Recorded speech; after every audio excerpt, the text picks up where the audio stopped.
अस्सलामुअलैकुम, this is S समील हुदा और आज मैं हाजिर हूँ अपने 8 लेक्चर के साथ जो कि इस्लामिक सेकंड लेक्चर है। आज हम डिस्कस करेंगे कि आखिर सुन्नत मौक़ूदा और सुन्नत गैर मौक़ूदा में फ़र्क क्या है। पहले डिफरेंस असल में इसकी डेफिनेशन का फ़र्क है कि सुन्नत मौक़ूदा जो है वो एम्फसाइज सुनना है, मतलब इसको लाजमी पढ़ना चाहिए, मतलब ज़रूर पढ़ना चाहिए, पढ़ना अच्छी बात है। जबकि सुन्नत गैर मौक़ूदा जो है नॉन एम्फसाइज सुनना है, मतलब हम इसे नफिल भी कह सकते हैं। नफिल यानी ऑप्शनल पीरियड भी कह सकते हैं, वॉलंटरी पीरियड, मतलब जो रज़ाकाना तौर पे पढ़ी जाती है कि पढ़े तो सवाब है, नहीं पढ़े तो कोई गुनाह नहीं है।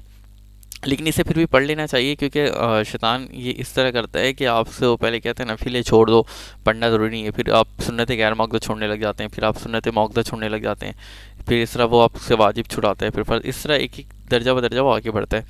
तो हमें उसे मौका नहीं देना चाहिए और सुन्नत गैर मौक़ूदा भी पढ़ते रहना चाहिए। अच्छा, ये तो डेफिनेशन का फ़र्क था कि सुन्नत मौक़ूदा एम्फसाइज सुनना है और सुन्नत गैर मौक़ूदा एम्फसाइज सुनना नहीं है, मतलब इसे ज़ोर नहीं दिया गया है। बाकी अब इसके पढ़ने के तरीके में क्या फ़र्क है कि सुन्नत मौक़ूदा में जो है हम हिम को रिसाइट करते हैं। अच्छा, ये हिम ही है, HIM, हिम ही की तरह इसको पढ़ते हैं, जो उसे को कहते हैं ही की पर्सनल प्रोनाउन जो होता है ऑब्जेक्टिव केस, तो इसको भी हम वही प्रोनाउंस करते हैं बिल्कुल HIM की तरह।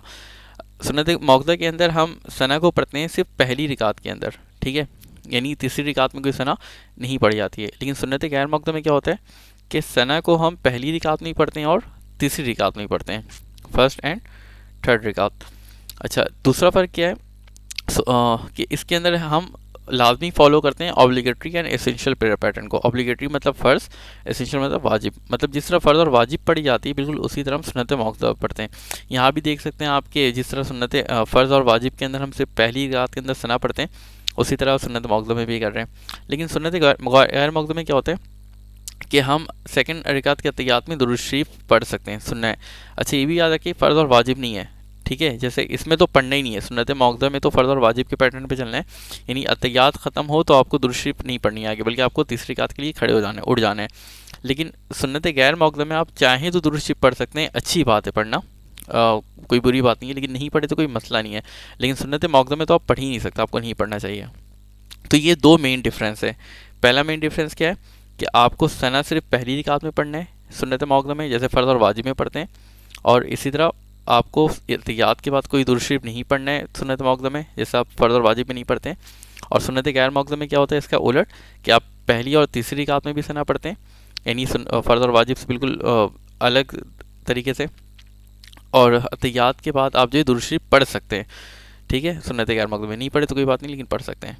अच्छा, लास्ट के दो डिफरेंस क्या है कि नबी सल्लल्लाहु अलैहि वसल्लम जो है सुन्नत मौक़ूदा अक्सर परफॉर्म करते थे, लेकिन सुन्नत गैर मौक़ूदा वो कभी कभार, once in a blue moon मतलब एक इडियम है, वो कभी कभार छोड़ भी देते थे, मतलब कभी पढ़ा उन्होंने सुन्नत गैर मौक़ूदा और कभी नहीं पढ़ा, जबकि सुन्नत मौक़ूदा अक्सर पढ़े। अच्छा, अगर सुन्नत मौक़ूदा आप अक्सर छोड़ते हैं विदाउट एनी कंपल्शन, मतलब कोई मजबूरी नहीं है, कोई हाजत आपको नहीं, लेकिन आप उसे बार बार छोड़ लें, तो ये गुनाह में भी, कुछ मुफ्ती लोग कहते हैं कि गुनाह के ज़मरे में भी आता है कि अक्सर नहीं छोड़ना चाहिए। गैर मौक़ूदा को आप अगर छोड़ते हैं तो वो कोई सीन नहीं है, वो कोई गुनाह नहीं है, आप इसे छोड़ सकते हैं। लेकिन मैंने शुरू में लेक्चर में कहा कि पढ़ना चाहिए, वरना तो आप ऐसे ऐसे करके सुन्नत के मौक़ूदा गैर मौक़ूदा मौक़ूदा फिर फ़र्ज़ और वाजिब भी छोड़ेंगे, ठीक है। तो अगर आपको लेक्चर पसंद आया तो इसे चैनल को लाइक इस लेक्चर को लाइक करके चैनल को सब्सक्राइब ज़रूर कर दीजिएगा, और सब्सक्राइब करके इस घंटी को ज़रूर दबा दीजिएगा, बेल आइकन को, ताकि मेरी मज़ीद इस्लामिक वीडियोज़ आपको मौसूल हो सकें। अल्लाह हाफ़िज़।